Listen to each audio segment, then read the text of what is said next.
2026 രാജ്യത്ത് നിന്ന് ചുമപ്പ് ഭീകരത തുടച്ചു നീക്കും. അമിത്ഷായുടെ വാക്കുകളാണ്. എത്രത്തോളം ഇതിനെ ആളുകൾ അല്ലെങ്കിൽ തീവ്രവാദികൾ ഇതിനെ ഭയക്കണം? ഈ ചുവപ്പ് തീവ്രവാദം ഇന്ത്യയിൽ വന്നത് നക്സൽബാരി സമരത്തോടെയാണ്. വെസ്റ്റ് ബംഗാളിലെ നക്സൽബാരി പ്രദേശത്തു നിന്ന് കർഷകരെ സംഘടിപ്പിച്ചുകൊണ്ട് CPM ഒരു വിഭാഗം, തീവ്രവാദി വിഭാഗം ഉണ്ടാക്കിയ ഒരു ചൈനയിലെ മാവോ സേതുവിൻ്റെ ചിന്താപദ്ധതികളോട് കടം കൊണ്ട് ഉണ്ടാക്കിയ ഒരു പ്രസ്ഥാനമാണ്. അവരുടെ ഉദ്ദേശം ഇന്ത്യൻ ഡെമോക്രസിയെ അവർ അട്ടിമറിക്കുക, അതിൽ വിശ്വാസമില്ലാത്ത കമ്മ്യൂണിസ്റ്റ് തീവ്ര സ്വഭാവികളെല്ലാം കൂടെ ചേർന്നുള്ളതായിരുന്നു. അന്ന് മോസ്കോ റേഡിയോ ഇവരെ ആശ്രവദിച്ചിരുന്നു. ഇന്ത്യൻ ഉപഭൂഖണ്ഡത്തിൽ വസന്തത്തിൻ്റെ ഇടിമുഴക്കം എന്നായിരുന്നു നക്സൽബാരി കലാപത്തെ വിശേഷിപ്പിച്ചത് മോസ്കോ റേഡിയോ. അപ്പോൾ അന്ന് മോസ്കോ റേഡിയോ രഹസ്യമായി കേൾക്കുന്നവർ കേരളത്തിലും ഉണ്ടായിരുന്നു. അത് കേരളത്തിൽ ബംഗാൾ കഴിഞ്ഞ ഏറ്റവും കൂടുതൽ സ്വാധീനിച്ച ഒരു സ്ഥലം കേരളമായിരുന്നു. കേരളത്തിലെ അന്നത്തെ യുവാക്കൾക്ക് ഈ വിപ്ലവ ആശയത്തിലെ ആവേശം കൊണ്ട് കവിതയും സാഹിത്യവും രചിക്കുന്ന ഒരു സ്വഭാവം ഉണ്ടായിരുന്നു. അടിസ്ഥാനപരമായി ഇത് സംഭവിച്ചത് CPMനോടുള്ള വിരോധമായിരുന്നു. CPM പാർലമെൻ്ററി വ്യാമോഹത്തിൽ അകപ്പെട്ട് അവരുടെ വിപ്ലവ സ്വഭാവമെല്ലാം പോയി അവർ ജനാധിപത്യ വഴികളിലൂടെ അധികാരം ഭരണം ഇത് ലക്ഷ്യമാക്കുന്ന പാർട്ടിയായി മാറിയപ്പോൾ കമ്മ്യൂണിസം എന്ന് പറയുന്ന ആശയത്തിൽ അടിയുറച്ച് നിൽക്കുന്ന കുറേ യുവാക്കൾ നക്സൽബാരി പ്രസ്ഥാനത്തിലേക്ക് മാറി. അത് ബംഗാളിലേക്ക് വളരെ കൂടുതലായിരുന്നു. അതിന് ബംഗാളിന് നേതൃത്വം കൊടുക്കുവാനും നല്ല നേതാക്കളും വന്നു. അവരൊക്കെ കമ്മ്യൂണിസ്റ്റുകാർ, CPMകാരായിരുന്നു. ആദ്യം ഇന്ത്യൻ കമ്മ്യൂണിസ്റ്റുകാരായിരുന്നു. അപ്പോൾ ഇത് മാവോയിസ്റ്റുകൾ എന്നായി. മാവോയിസത്തിലായിരുന്നു ഇവരുടെ പ്രതീക്ഷ. അപ്പോൾ അത് കമ്മ്യൂണിസ്റ്റ് പാർട്ടിയുടെ വേറൊരു രൂപമായിരുന്നു. തോക്കിൻ കുഴലിലൂടെ ആണ് അധികാരം വേണ്ടത്. വിപ്ലവം നടത്തിയാണ് ഭരണകൂടം ഉണ്ടാക്കേണ്ടത്.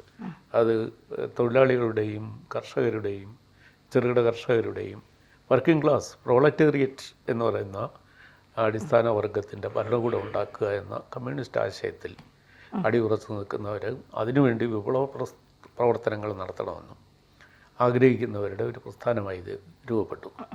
അപ്പോൾ ഈ നക്സൽബാരി ഗ്രാമത്തിൽ ഇത് ഒതുങ്ങി നിന്നില്ല. അക്കാഡമിക് തലങ്ങളിലും സാധാരണക്കാരായ തൊഴിലാളികൾക്കിടയിലും ആദിവാസികൾക്കിടയിലും ഒക്കെ ഇത് വേഗം വേര് പിടിച്ചു.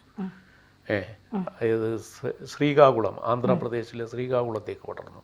കേരളത്തിൽ വയനാട്, പുൽപ്പള്ളി പ്രദേശങ്ങളിലേക്ക് ഒളിപ്പോരിന് പോകുന്ന അന്നത്തെ കുറച്ച് യുവാക്കളെ ഇതാകർഷിച്ചു. കേരളത്തിൽ SFI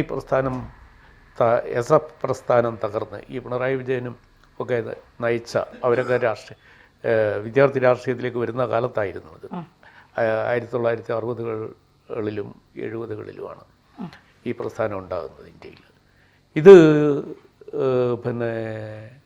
കേരളത്തിൽ അതിതീവ്രമായി കരുണാകരൻ അടിയന്തരാവസ്ഥ ഈ കാലത്ത് ഇത് അടിച്ച് തകർത്ത് തരിപ്പണമാക്കി കളഞ്ഞു. ഇത് ശിഥിലമാക്കി. ഇത് മൊസൈക്ക് തരികൾ പോലെ ചിതറിപ്പോയി കേരളത്തിലെ നക്സലൈറ്റ് പ്രസ്ഥാനം. പിന്നീട് അതിൽ നിന്ന് റെഡ് ഫ്ലാഗ് എന്നൊക്കെ പറഞ്ഞിട്ട്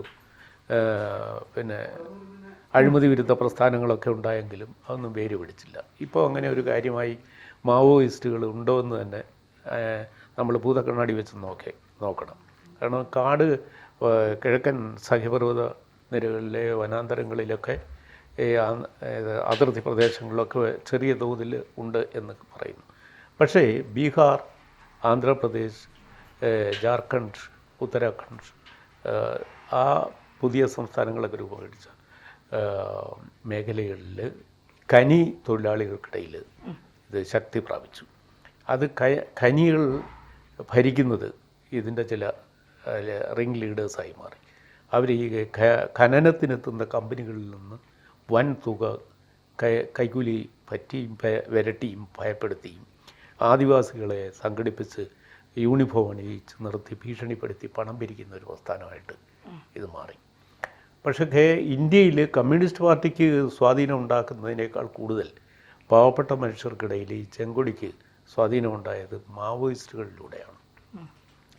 ഇന്ത്യയിൽ ഒരു കാലത്ത്, അതായത് ഒരു 20 വർഷം മുമ്പ്, ഈ നക്സലൈറ്റുകളുടെ സ്വാധീനത്തെ പറ്റി ഒരു ചെറിയ അന്വേഷണം നടത്താനിടയായപ്പോൾ ഇന്ത്യയിലെ 225 പാർലമെൻറ്റ് മണ്ഡലത്തിൻ്റെ പ്രദേശങ്ങളിൽ ചെങ്കൊടിയുടെ സാന്നിധ്യമുള്ളത് CPIയുടെയോ CPMൻ്റെയോ അല്ല, പിന്നെയോ മാവോയിസ്റ്റുകളുടേതാണ്. അപ്പം മാവോയിസ്റ്റുകളുടെ സാന്നിധ്യം ഇന്ത്യയിലെ വ്യവസ്ഥാപിത കമ്മ്യൂണിസ്റ്റ് പാർട്ടിയേക്കാൾ കൂടുതൽ മാവോയിസ്റ്റുകൾക്കുണ്ട്. ഒരു സമയത്ത് കണക്കതായിരുന്നു. കാരണം ഇന്ത്യയിൽ കമ്മ്യൂണിസം എന്ന് പറയുന്നത് പ്രചരിക്കുകയും സ്വാധീനം ഉറപ്പിക്കുകയും ചെയ്യുന്നത് ഈ ആന്ധ്ര, ബീഹാർ തുടങ്ങിയ സംസ്ഥാനങ്ങളിലൂടെ മാവോയിസ്റ്റുകളായി. മാവോയിസ്റ്റുകൾക്ക് ധനസഹായം ചെയ്യുന്ന വിദേശ ശക്തികളുണ്ടായി. മുഖ്യമായും നേപ്പാൾ വഴി, ടിബറ്റിലൂടെയും ചൈനയിൽ നിന്ന് ധനസഹായം പറ്റി ഈ ഇന്ത്യയിൽ വിധ്വംസക പ്രവർത്തനം നടത്താൻ ഇവർക്ക് സഹായം ലഭിച്ചിട്ടുണ്ടായിരുന്നു. അപ്പോൾ ഈ നേപ്പാളിലാണെങ്കിൽ മാവോയിസ്റ്റുകൾ ഭരണകൂടം ഉണ്ടാക്കി. പ്രചണ്ഡയുടെ ഭരണകൂടം അവിടെ മാവോയിസ്റ്റ് ഭരണകൂടമായിരുന്നു. അപ്പോൾ ഇന്ത്യയിൽ അത് ജനാധിപത്യ വർഗത്തിലൂടെ മത്സരിച്ചൊക്കെയാണ്. ഇവിടെ CPM കാണിക്കുന്ന സർക്കസൊക്കെ തന്നെയാണ് അവിടെ കാണിച്ചത് നേപ്പാളിൽ. അതേസമയത്തൊക്കെ ഇവിടെ അങ്ങനെ അധികാര രാഷ്ട്രീയത്തിൻ്റെ മുന്നിൽ അവർക്കൊന്നും കാര്യമായിട്ട് ചെയ്യാൻ പറ്റില്ല. പക്ഷെ അതിൽ നിന്ന് പല ഗ്രൂപ്പുകൾ ഭിന്നിച്ചു പോയി തെരഞ്ഞെടുപ്പിന് മത്സരിക്കുന്ന അവസ്ഥയും ബംഗാളിലൊക്കെ ഉണ്ടായി. ബംഗാളിൽ SUCI ഈ മത്സര രംഗത്ത് വരികയും നിയമസഭയിൽ അംഗത്വം ഉണ്ടാക്കുകയും ചെയ്തു. ആ അവസ്ഥ വരെ എത്തിയിരുന്നു. പക്ഷേ കേരളത്തിൽ പച്ചതൊട്ടില്ല. കേരളത്തിൽ നല്ല നേതാക്കളൊക്കെ ഉണ്ടായിരുന്നു. Philip Prasad, K. അജിത, അജിതയുടെ മാതാപിതാക്കൾ കുന്നിക്കൽ നാരായണൻ, മന്ദാകിനി നാരായണൻ, ഇങ്ങനെ ചെറുതും വലുതുമായി പേര് പറഞ്ഞാൽ അറിയുന്ന ഒരുപാട് പേരുണ്ടായിരുന്നു. അവരൊന്നും രാഷ്ട്രീയ അസ്തിത്വം ഉണ്ടാക്കിയെടുത്ത് ജനങ്ങളെ ആകർഷിച്ച് മുന്നോട്ട് പോകാൻ പറ്റാതായി. അത് പ്രധാനമായിട്ടും വർഗീസിൻ്റെ മരണമായിരുന്നു. വർഗീസ് തിരുനെല്ലി കാട്ടിൽ വെച്ച് ഏറ്റുമുട്ടലിൽ കൊല്ലപ്പെട്ടു എന്ന് പോലീസ് കള്ളം പ്രചരിപ്പിക്കുക, എന്നാൽ അദ്ദേഹത്തെ പിടിച്ചുകൊണ്ടുപോയി വെടിവെച്ച് കൊല്ലുകയായിരുന്നുവെന്ന് അത് വെടിവെച്ച രാമചന്ദ്രൻ നായരെന്ന പോലീസ് കോൺസ്റ്റബിൾ തന്നെ വെളിപ്പെടുത്തുകയും ചെയ്തു 20 വർഷത്തിന് ശേഷം. അങ്ങനെ അതൊരു വലിയ വിവാദമാക്കി. അതിന് ഓർഡർ കൊടുത്ത പോലീസ് ഓഫീസർ ലക്ഷ്മണയെ പിന്നീട് കോടതി ശിക്ഷിച്ചു, തടവിന് ശിക്ഷിക്കുകയൊക്കെ ചെയ്ത സംഭവം.